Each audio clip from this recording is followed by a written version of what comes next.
Huh? Meow! Meow! Meow! Huh? Peter, hindi ikaw. Si Tom ang tinatawag ko.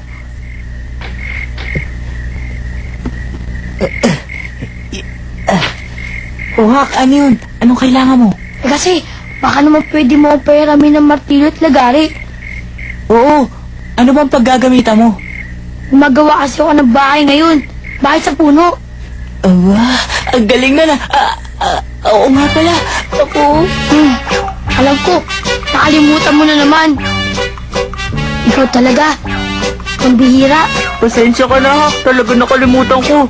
Pahiramin mo na lang ako ng lagari at martilyo. Kaya ko na gawin mag-isa yun. Huwag mo na ako tutulungan kahit kailan. Huwag ka na magtampo. Hindi na mauulit. Sige na, pahiramin mo na ako. Kunin mo na yung martilyo at lagari. Sige na. Eto. Sa'yo na yan. Sandali lang, ha. Kukunin ko lang.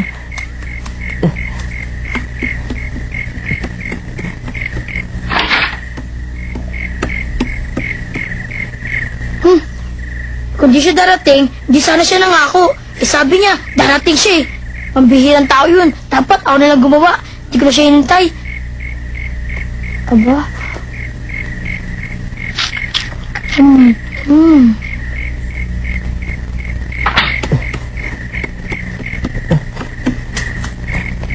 Oh, eto na hinihira mo. Sinamahan ko na rin ang pako.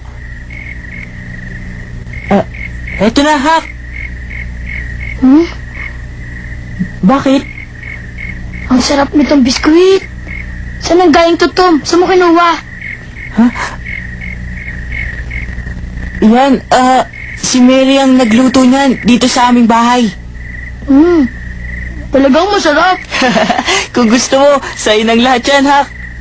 Naku, salamat. Oh, eto na yung lagarit martilyo. Tsaka yung mga pako. Salamat. Kung gusto mo, tulungan mo ako. Maari ba? Oo. Sabi ko nga sa'yo, kaya ko mag-isa yun, pero nahihirapan din ako. Kaya, Oo. Pangako, pupunta ako bukas. pangako ah.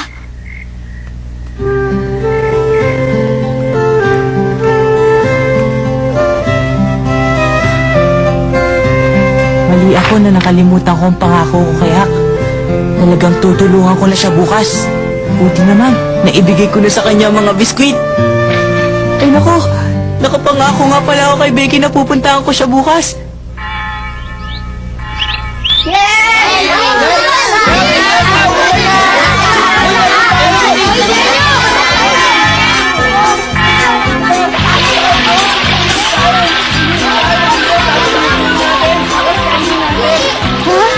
Ano? May sakit ang tiya mo? Oo, kasi Becky, kagabi pa sumasakit ang tiyan niya eh. Ganun ba? At nagkaroon na rin siya ng lagnat at mahina rin ang puso niya. Ha? Naku. Kaya kailangan maaga ako umuwi mamaya. Iaalagaan mo ang tiya Polly mo. Hindi, babantayan ko lang. Sigurado ko, matutuwa yun. Kanina kasi, bago ko pumasok sa paaralan, malungkot siyang nakatingin sa akin. Masama siguro ang pakiramdam niya. Gustong gusto ko nga sanang pumunta sa inyo mamaya. Kaya lang, ang sarap nga pala ng biscuit na bigay mo. Talaga? Nagustuhan mo ba? O sige, uwi na ako. Sana gumaling ka agad ang tiya mo. Oo, huwag ka masyado mag-alala. Sige. Sige.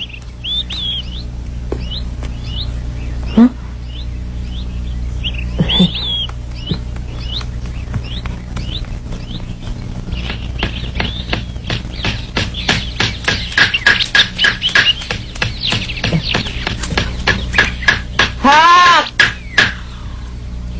Hoy, Tom! Tingnan mo! Tapos na! Nagawa ko na! Oo, Maaga kasi ako nagsimula eh, kaya natapos ko kaagad. Halika, akit ka! Halika na! sige.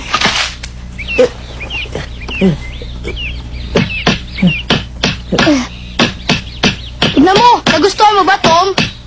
Oo, pero iba yata doon sa unang plano mo. Mas ayos siguro kung yung unang ginawa mo. Di na bali. Di naman bagay sa akin ng ganong aganda. Kaya tama na sa akin to. Kung gagawa ka ng bahay mo, dapat gawan mo ng bubong. Tama na ito. Hindi, lagyan lang natin ng bubong. Pangit ang bahay na walang bubong. Pangit ba? Gusto mo bang napapahiya ka? Ako ayokong mapahiya ka, kaya lagyan natin. Ako naman ang may bahaya. Bakit ba? Hak, may naisip ako. Pakinggan mo muna ang bala ko. Alam mo ba, meron lumang bahay doon na maraming kahoy. Kunin natin.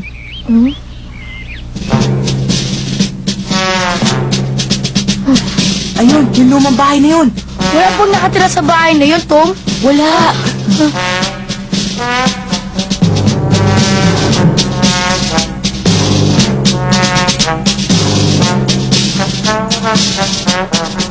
Sa makukuha nating kahoy at iba pang bagay dito, makakagawa tayo ng tunay na bahay.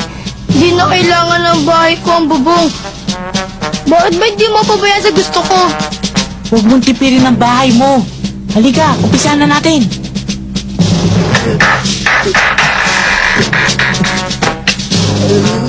Ikaw talaga, Tom. Ang kulit mo.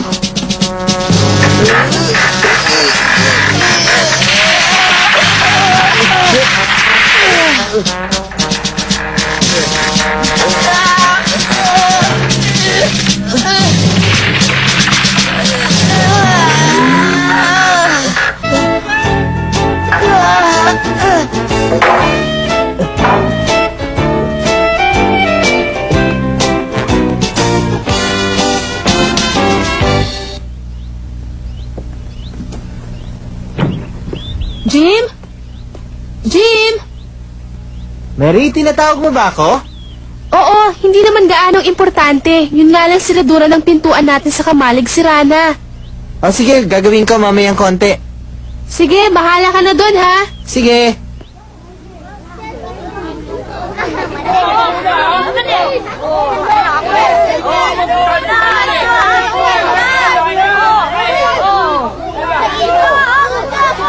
Handa na ba kayo? Ako na! Sige na! Ako na mauna! O sige.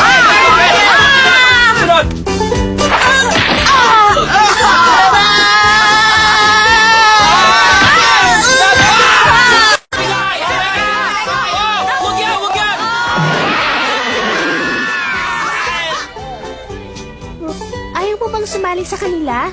Ayoko. Malungkot ka yata. Hindi pa ba magaling ang tiya mo, Tom? Hindi pa eh. Kasi ang puso niya. Hayaan mo, magdadasal ako gabi-gabi para gumaling siya kaagad. Salamat. Ang bait mo. Pag magaling na siya, pupunta na ako sa inyo. Pangako yun. Araw-araw. Maghihintay ako. Ha?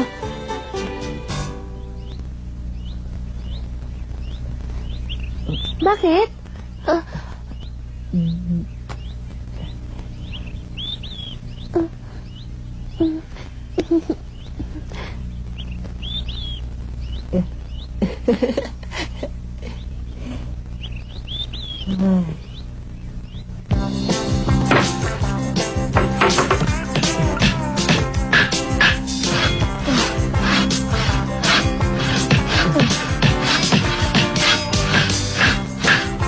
Dami mga biskuit na binigay mo sa anong isang araw. O bakit? Saan ang galing yun? At sa sarap? Sa mga Thatcher. Sino? Thatcher. Gawain ng nanay ni Becky.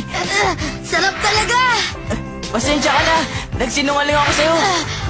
Baliwala yun. Bakit alam mo pag hindi ako nagsasabi ng totoo sa'yo?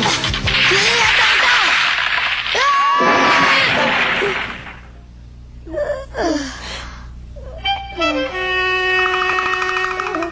Ay, ako po. Medyo mahirap ano.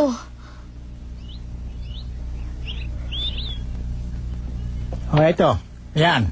Salamat po. Magkano po? $1 at 80 sentimo. Ang regalo bang ito ay para sa paboritong kaibigang lalaki? Hindi po. May sakit po ang tiya Polly ni Tom at binisitahin ko po. Kaya po... Sa tiyan nito? Ang tiya Polly ba niya? Opo. Nakita ko siya kahapon ng hapon Mukhang malakas naman siya. Ha? Totoo po? Oo, totoo. Kumusta, Ginoong Rogers? Mabuti. Kita mo, ayan si Tia Polly. Kumusta po, Ginang Polly? Ano po ang kailangan ninyo? Kailangan ko ng mga pako. Naubusan kami. Hindi maayos ni Chimang siradura ng kamalig namin dahil walang pako. Nakakapagtaka nga dahil ni isa walang natira. Ha? Nagsisinungaling sa akin si Tom.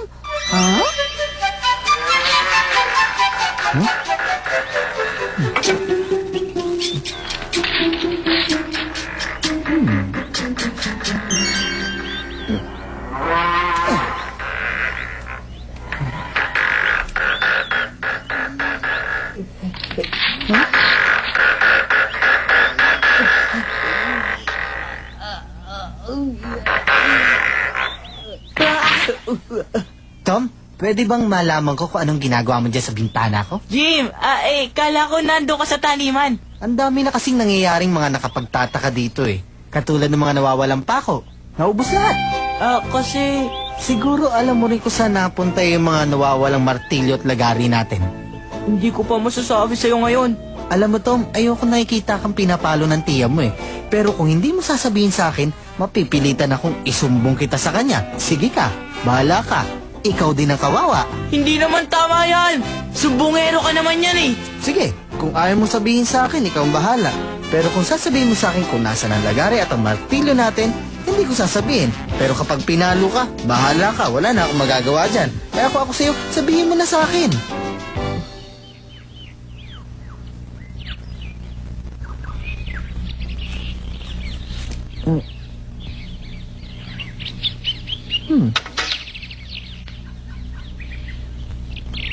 Hak, saan mo tinago ang lagar at martilyo? Sa walang makakita. Bakit mo naman sinama si Jim dito sa bahay natin? Wala akong magagawa. Nabisto ko. Ha?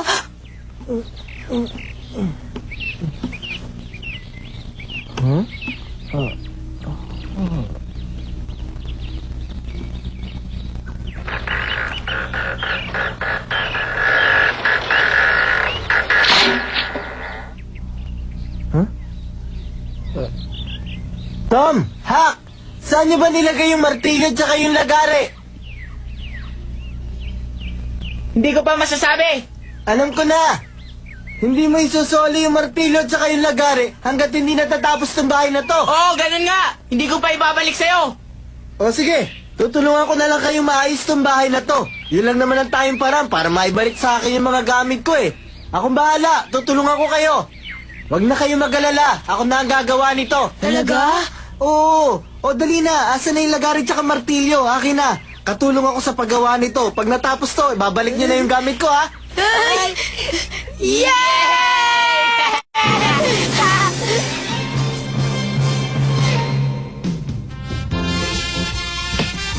Sa tulong ni Jim, naging mabilis ang paggawa ng bahay ni Hak. May mga nanonood pa sa amin. At nagyayabang naman kami.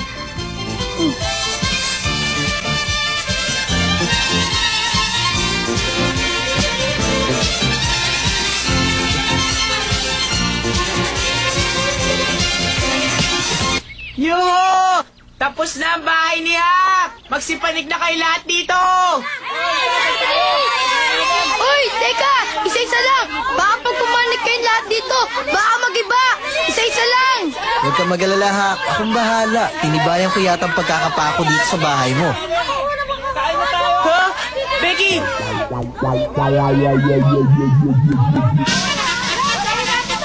Becky! Sinungaling! Patawad, Becky. Hindi ako dapat nagsinungaling. Alam mo, gusto sana kitang surpresahin eh. Tingnan mo, gawa ng bahay ni Hak. Katulong ako sa paggawa niyan. Galit ako sa sinungaling tulad mo. Becky, hindi ko na ulitin. Gawa ng bahay ni Hak, kaya hindi ko na kailangan magsinungaling. Patawad. Halika na, tingnan mo ang bahay na ginawa namin. Ang ganda. Hindi ako makakapanhik ng ganyang kataas. Huwag ka mag-alala. Tutulungan kita, Becky. Hindi pa nga ako nakakaakyat sa puno. May hagdanan. Sabi ni Hak, hindi daw kailangan yon, pero gumawa ako para sa'yo. Sige na, Becky. Para sa akin? Oo, syempre. Halika na. Sige. Tignan nyo, may